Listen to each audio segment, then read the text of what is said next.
मरकुस रचित सुसमाचार उसके 11वें अध्याय में यीशु मसीह यरूशलेम में प्रवेश कर रहे हैं। एक बड़ी भीड़ यीशु मसीह के साथ है। कुछ भीड़ यीशु मसीह के जय जयकार के सिताइश के नारे लगा रही है, तारीफ कर रही है, प्रशंसा कर रही है, उसको जान करके, उसको पहचान करके। वहीं कुछ लोग इस बात से चिढ़ रहे हैं, इस बात से नाराज हो रहे हैं। मैं आपका ध्यान ले जाऊंगा मरकुस 11 और उसका पद 9 में। बाइबल यहाँ पे लिखती है, जो उसके आगे जाते और पीछे पीछे चले आते थे, पुकार पुकार कर कहते थे होशाना। एक इब्रानी शब्द है होशाना, जिसका हिंदी का अर्थ है बचा लेना। जिस प्रकार से जब आप किसी संकट में होते हैं, मनुष्य किसी संकट में होता है, तो स्वभाव से उसके अंदर से एक शब्द निकलता है, बचाओ बचाओ। आपने बहुत बार ये शब्द सुना होगा, कहीं आग लग गई है, कोई डूब रहा है, उस समय वो बहुत सी बातें नहीं कहेगा, लेकिन सिर्फ एक शब्द उसके मुंह पे आता है, वो है बचाओ, क्योंकि उसके बचने की आवश्यकता है। वो जानता है इस समय ये शब्द मिलने काफी है कि कोई मेरी आवाज को सुन करके मुझे बचा लेगा, कोई मेरी आवाज को सुन करके मेरी सहायता कर लेगा, कोई मेरी आवाज को सुन करके मुझे बाहर खींच लेगा।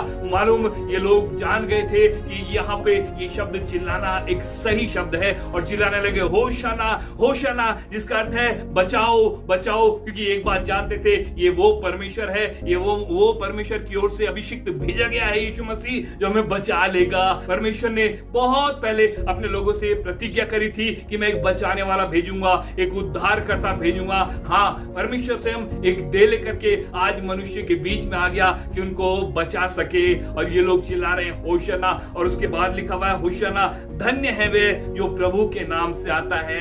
कुछ लोग इस प्रकार से समझ गए, इनकी आंखें खुल गई, इन्होंने देख लिया कि वो ही बचाने वाला है, जो हमको हमारे पाप से, हमको हमारी दुर्दशा, हमारे गुनाह से, हमारे झूठ से, हमारे अधर्म से, हमारी समस्याओं से, हमें बहुत सी चीजों से मुक्त कर लेगा, बचा लेगा। उसका नाम ही बचाने वाला है। बाइबल में लिखा गया है वो प्रार्थनाओं का सुनने वाला परमेश्वर है। भजन संहिता 65 और उसके 2 में अगर आप इस पद को पढ़ेंगे, वहां पे लिखा हुआ है, हे प्रार्थना के सुनने वाले सब प्राणी तेरे पास आएंगे।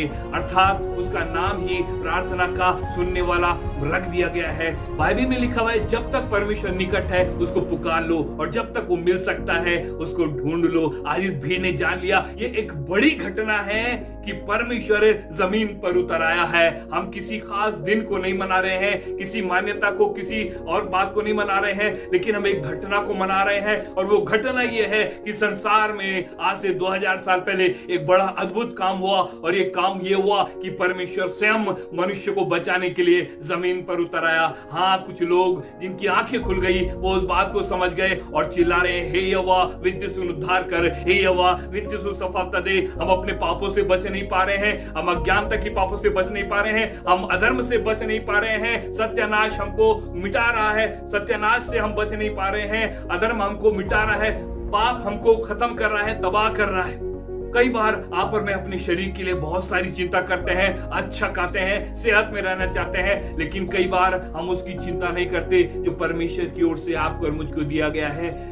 चाहे अमीर हो, चाहे गरीब हो, चाहे बहुत विद्वान हो, चाहे मूर्ख हो, चाहे कितना ही धर्मी हो या कितना ही पापी हो, बाइबल बताती हर एक मरेगा, लेकिन आदमी को अपनी आत्मा का हिसाब परमेश्वर को देना पड़ेगा।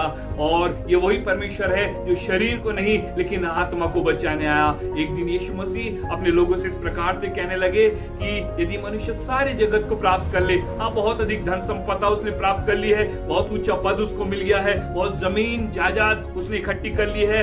यीशु मसीह कहने लगे, यदि मनुष्य सारे जगत को प्राप्त करे और अपने प्राण की अर्थात अपनी आत्मा की हानि उठाए, ये कोई फायदे का सौदा नहीं है। लेकिन यीशु मसीह इसलिए आया कि मनुष्य जीवन पाए, और बहुतायत का जीवन पाए। जीवन शायद शरीर में हो सकता है, बहुतायत का जीवन आत्मा के लिए है, जहां आत्मा कभी मरती नहीं, लेकिन हमेशा स्वर्ग में परमेश्वर के साथ रहती है। मैं आपको बताना चाहता हूं, लूका 19वां अध्याय और उसकी 41 आयत में यहाँ भी वही जिक्र कहा गया है, और यहाँ पे एक बात जोड़ दी गई है कि यीशु मसीह मसीह जब निकट आया तो नगर को देखकर उस पर रोया। मानो कुछ ऐसे लोग थे जो डांट रहे थे, कुछ ऐसे लोग थे जो उस अवसर को, जब परमेश्वर जमीन पर आ गया, उस घटना को पहचान नहीं पाए और वो लोगों को चुप कराने लगे। आज भी बहुत से लोग आपको चुप कराते हैं। मत लो यीशु मसीह का नाम, मत मानो उसको, मत जाओ उसके पास, वो कुछ कर नहीं सकता है। और बहुत से झूठ यीशु मसीह के बारे में प्रचलित कर दिए गए हैं। उसी प्रकार से आज ये कुछ जीवन ऐसे हैं जो परमेश्वर को जब वो जगत में आ पहचान नहीं पाए। और मालूम ये देख करके यीशु मसीह के आंसू निकल गए। यीशु मसीह रोने लगा क्योंकि मनुष्य ने अपनी आत्मा की हानि उठा ली थी। हाँ, अगर वो परमेश्वर को नहीं पहचान पाएंगे तो उनके आत्मा की हानि हो जाएगी। बाइबल में लिखा हुआ है, जब एक भी आदमी मन फिराता है, जब एक भी आदमी परमेश्वर के पास आता है तो स्वर्गों में आनंद होता है। यहाँ पे कुछ लोग ऐसे हैं जो उस परमेश्वर को पहचान नहीं पाए। हाँ, कुछ भीड़ ऐसी है जो परमेश्वर को पहचान नहीं पाई। जब वह निकट आया तो नगर को देखकर उस पर रोया और कहा, क्या ही भला होता कि तू इसी दिन में कुशल की बातें जानता। मैं आपको बताऊं, कुशल की बात मनुष्य के लिए ये है कि मनुष्य इस बात को जान ले कि परमेश्वर जमीन पर उतर आया है। कुशल की बात यह है कि मनुष्य इस बात को जान ले कि परमेश्वर आपको और मुझको मोक्ष देने वाला है। इस बात को जान ले कि जब तक वो निकट है उसको पुकार ले, जब तक वो मिल सकता है उसको ढूंढ ले। और मैं आपको बताऊं, परमेश्वर तब तक मिल सकता है जब तक आपकी और मेरी सांसें चल रही हैं।